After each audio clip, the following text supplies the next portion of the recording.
not saying that Western or Westernized women are necessarily any better, obviously. I mean, on the one hand, you've got them demanding an end to the patriarchy, and on the other hand, telling men that they need to step up and be leaders and take responsibility and take care of women and so forth. Like, you don't even understand that what you're calling for is patriarchy, and what you're suffering from is the absence of patriarchy. You understand? But whatever. Patriarchy isn't our term anyway. That's not an Islamic term. No. The truth is, in the West, both sides of the gender divide are insufferable and psychotic, in my opinion. It's no wonder that the birth rate is so low. Honestly, it's amazing to me that men and women in the West can even tolerate each other long enough to get the check for dinner, much less actually have relationships. I mean, of course, obviously, this is how it's depicted on social media, so who knows what the reality is on the ground. Alhamdulillah, I'm not there, so I don't know. Honestly, I don't know what the situation is on the ground. Alhamdulillah, I don't.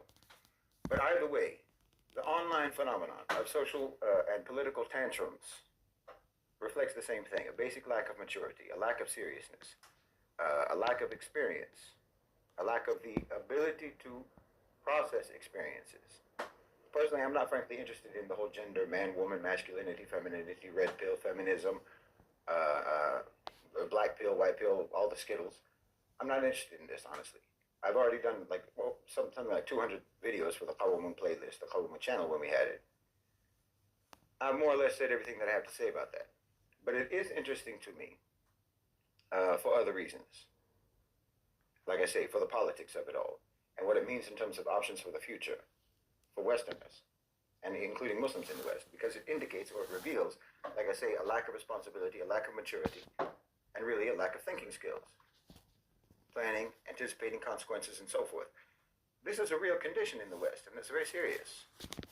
And to a great degree, I think that this condition has been engineered for the population, particularly in America. Because if you're able to foresee consequences, if you're able to predict realistic, probable outcomes, you're at an advantage. And if you can't do that, you're at a disadvantage. You're at an insurmountable disadvantage. You're in a state of loss, no matter what you're trying to do. And I think part of this comes from the entitlement and the coddling, that you've never had to consider the consequences of your actions. You've never had to consider what your actions might lead to, because you'll be protected from the consequences anyway. This again suggests either a lack of experience or else a complete failure to learn anything from your experiences. And it suggests a lack of comprehension of responsibility and authority, like I said. And this, I'm very sorry to tell you, this completely disqualifies you from having your opinion on almost anything taken seriously. And don't misunderstand me here. I'm not saying this to you to try to berate or to